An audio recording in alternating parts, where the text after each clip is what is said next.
Bismillahirrahmanirrahim. Assalamualaikum warahmatullahi wabarakatuh. Apa kabar anak-anak semuanya hari ini? Semoga kalian dalam keadaan sehat walafiat dan selalu semangat untuk memulai kegiatan belajar hari ini.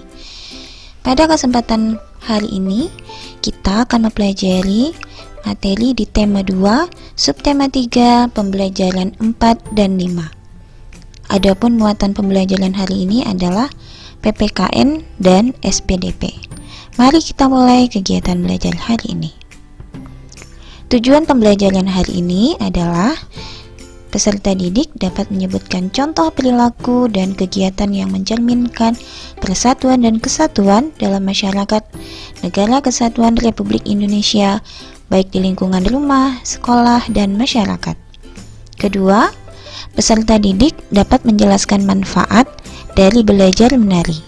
Ketiga, peserta didik dapat menjelaskan norma-norma Islam dalam menari yang perlu diperhatikan.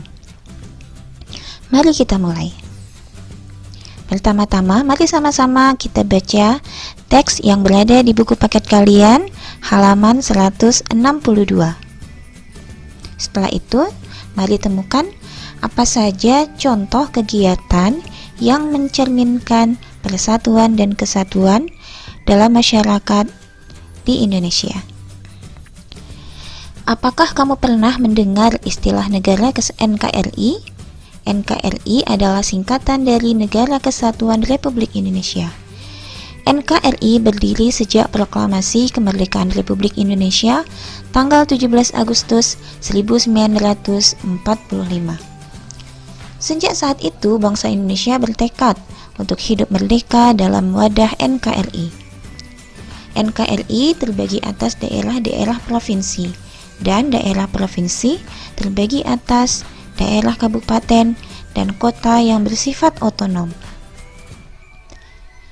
Daerah provinsi, daerah kabupaten, dan kota berwenang mengatur dan mengurus kepentingan masyarakat setempat. Hal ini berdasarkan prakarsa sendiri dan aspirasi masyarakat. Pada awal kemerdekaan, wilayah NKRI terbagi atas 8 daerah provinsi. Kemudian mengalami perkembangan. Sekarang, wilayah NKRI terbagi dalam 34 daerah provinsi. Walaupun kita sudah bertekad sebagai bangsa yang satu, namun tidak menutup kemungkinan terjadinya ancaman baik dari dalam maupun dari luar negeri. Ancaman dari dalam antara lain bisa dalam bentuk pemberontakan, bencana alam, kebodohan, dan kemiskinan. Ancaman dari luar bisa dalam bentuk pendudukan wilayah negara dan wilayah budaya asing yang bertentangan dengan nilai-nilai budaya nasional Indonesia. Setiap rakyat Indonesia berkewajiban menjaga keutuhan NKRI. Kamu sebagai generasi penerus perjuangan bangsa Indonesia harus turut serta menjaga dan mempertahankan keutuhan NKRI. Kita harus menjaga persatuan dan kesatuan NKRI dengan cara menjauhi permusuhan, memelihara kerjasama, dan saling menghormati antar sesama dalam kehidupan masyarakat, bangsa, dan negara. Menjaga keutuhan NKRI membutuhkan pengorbanan jiwa dan raga.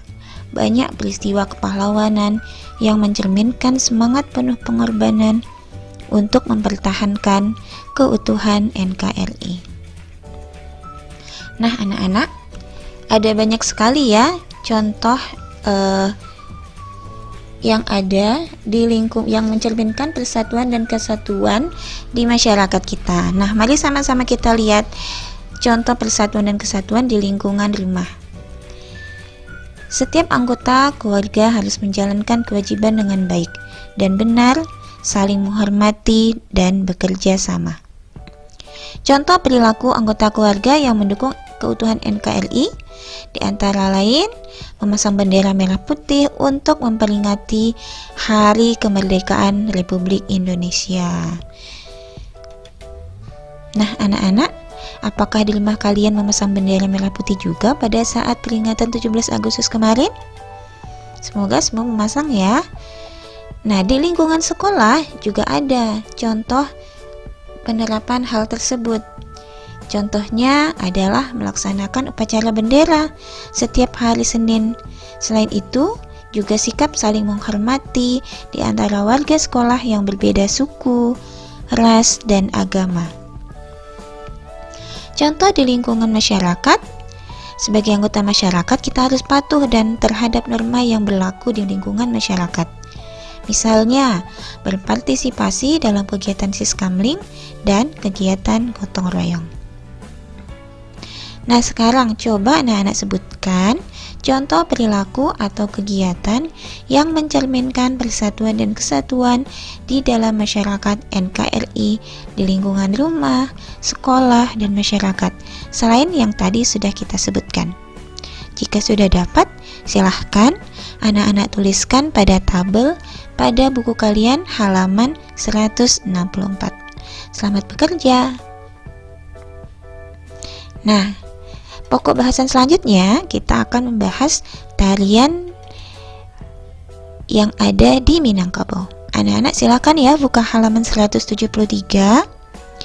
Anak-anak, salah satu bentuk menjaga persatuan dan kesatuan adalah dengan menghargai keanekaragaman budaya. Salah satunya adalah seni tari. Contoh di sini adalah tari indang yang berasal dari Minangkabau, Sumatera Barat. Ketika menampilkan tarian, tentunya kita harus memperhatikan hal-hal penting supaya tarian yang ditampilkan itu bernilai indah, tampak indah dipandang. Nah, apa saja itu? Yang pertama, pola lantai. Pastikan semua anggota melakukan gerakan pola lantainya dengan baik. Kemudian yang kedua, gerakan. Pastikan seluruh anggota melakukan gerakan tari dengan baik. Dan yang terakhir, kompak. Kekompakan ini adalah hal yang penting ketika menampilkan suatu tarian, maka harus dipastikan semua gerakan dan pola lantai sesuai dengan irama musik. Ketika belajar tari, apa saja manfaat yang akan diperoleh? Yang pertama, melatih kekuatan dan daya tahan tubuh, karena ketika menari melibatkan gerak dan koordinasi tubuh. Kedua, akan meningkatkan kematangan emosi, karena dapat mengekspresikan emosi diri sendiri dan orang lain. Ketiga, memberikan kesempatan berinteraksi, menjalin hubungan dengan orang lain, melatih kerjasama kelompok, dan komunikasi dengan banyak orang. Dan terakhir, mengembangkan kecerdasan, karena dengan menari, maka kita akan melakukan gerakan-gerakan secara teratur dan terpola secara kreatif. Namun anak-anak, ketika menampilkan suatu tarian, ada norma-norma Islam yang harus diperhatikan juga, yaitu menggunakan pakaian yang tidak membentuk tubuh atau bukan pakaian yang ketat. Selanjutnya, menutup aurat, tidak ada aurat yang terlihat, tidak berlenggak-lenggok hingga menampakkan bentuk tubuh, dan yang terakhir, tidak bercampur baur antara laki-laki dan perempuan. Nah, anak-anak, semoga kita semuanya dapat ya menerapkan apa yang sudah diajarkan oleh ajaran agama Islam, khususnya dalam menampilkan suatu tarian. Rasulullah SAW ketika berusia 35 tahun, saat itu kota Mekah dilanda banjir.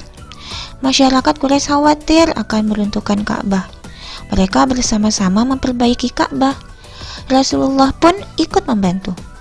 Beliau meletakkan kembali Hajar Aswad pada tempatnya.